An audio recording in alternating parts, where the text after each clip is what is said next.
రైతులకు అంతకంటే పక్కదారి పట్టిస్తున్నారు. బస్తా 200, 300 ఎక్స్ట్రా వేసుకుని బ్లాక్ మార్కెట్లో అమ్ముతున్నారు.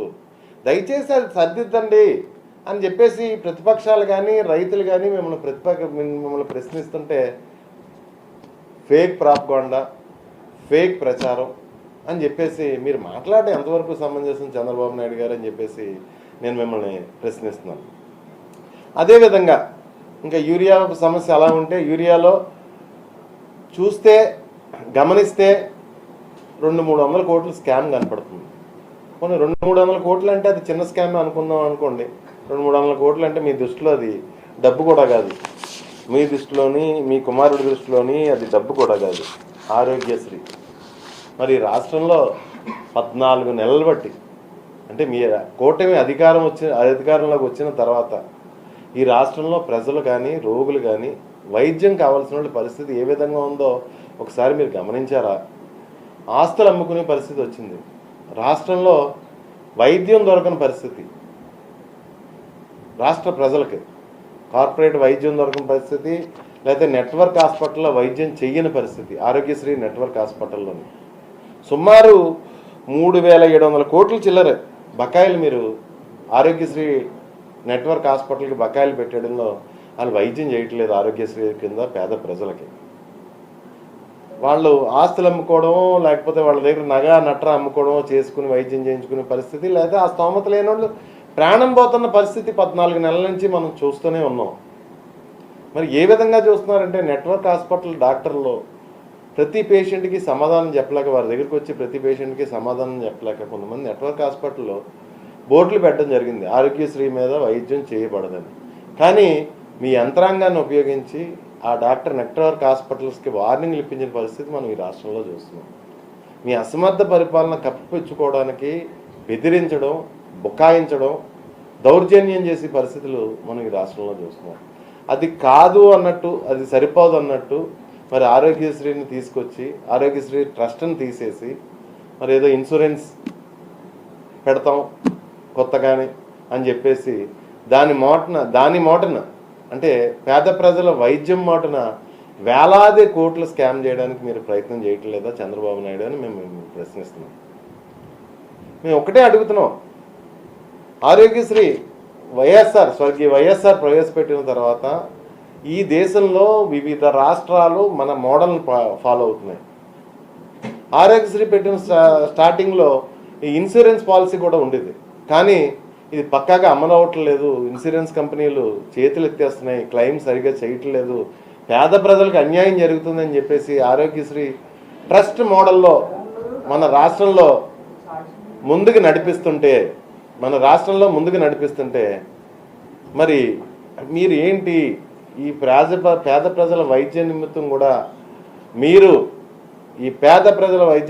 కూడా మీరు ఈ విధంగా మీరు ఉపయోగించుకోవడం బాలేదు. పేద ప్రజల విద్యని మీరు స్కామ్ల కింద ఉపయోగించుకోవడం కరెక్ట్గా లేదని చెప్పేసి నేను భావిస్తున్నాను. దయచేసి ఆరోగ్యశ్రీని నిర్వీర్యం చేసి కార్యక్రమం మటుకి ఎట్టి పరిస్థితులను చెయ్యొద్దు అని చెప్పేసి నేను మిమ్మల్ని కోరుకుంటున్నాను. అదేవిధంగా మరి గత జగన్ గారి 5 సంవత్సరాల పరిపాలనలో 45,10,645 మందికి ఆరోగ్యశ్రీ కింద ఈ రాష్ట్రంలో వైద్యం జరిగిన పరిస్థితి మనం చూసాం. 45,10,645 మందికి వైద్యం జరిగింది. మరి మీ 14 నెలల పరిపాలనలో ఎంతమందికి వైద్యం జరిగిందో ఆరోగ్యశ్రీ కింద మీరు చెప్పగలరా చంద్రబాబు నాయుడు గారు అని చెప్పేసి మిమ్మల్ని సూటిగా ప్రశ్నిస్తున్నాను. ఈ రాష్ట్రంలో విద్యా వ్యవస్థను కానీ, వైద్య వ్యవస్థను కానీ, లేకపోతే రైతులకు సబ్సిడీ మీద అందే ఎరువులు కానీ, యూరియా కానీ, డిఏపి కానీ ప్రతిదీ మీరు వ్యాపారం కింద చేస్తుంటే మీరు ఈ రాష్ట్ర ప్రజలకు ఏమైనా హామీ ఇచ్చి మీరు అధికారంలోకి వచ్చారు? సంపద సృష్టిస్తాను అని చెప్పేసి మీరు ఈ రాష్ట్ర ప్రజలకు హామీ ఇచ్చి అధికారంలోకి వచ్చిన పరిస్థితి. కానీ ఆల్రెడీ ఈ రాష్ట్రంలో ఉన్న సంపద, పేద ప్రజల సంపద 17 మెడికల్ కాలేజీలు చరిత్రలో కని విని ఎరుగని రీతిలో జగన్మోహన్ రెడ్డి గారు 17 మెడికల్ కాలేజీలు కన్స్ట్రక్ట్ చేసి అందులో 5 మెడికల్ కాలేజీలు స్టార్ట్ చేస్తే మీరు అవి ప్రైవేట్కి పీపీపీ మోడ్లో ప్రైవేట్కి మీ మనుషులకి అమ్మేసుకునే పరిస్థితి, స్కామ్ ద్వారా అమ్మేసుకునే పరిస్థితి ఈ రాష్ట్ర ప్రజలు చూస్తున్నారు. మీరు సంపద సృష్టించలేదు సరికదా, ఈ రాష్ట్ర ప్రజల సంపదని అమ్మేసి పరిస్థితి, మీరు ప్రైవేట్ పబ్లిక్ పార్ట్నర్షిప్లో పీపీపీ మోడ్లో అమ్మేసి పరిస్థితి మనం ఈ 4-5 రోజులు బట్టి ఈ రాష్ట్ర ప్రజలు చూస్తున్నారు. దాన్ని మళ్ళీ మీ దగ్గర ఉన్న ఎల్లో మీడియా ద్వారా, మీకున్న మీడియా ద్వారా కవర్ చేసి పరిస్థితి కనపడుతుంది. దయచేసి మీరు ఈ రాష్ట్రంలో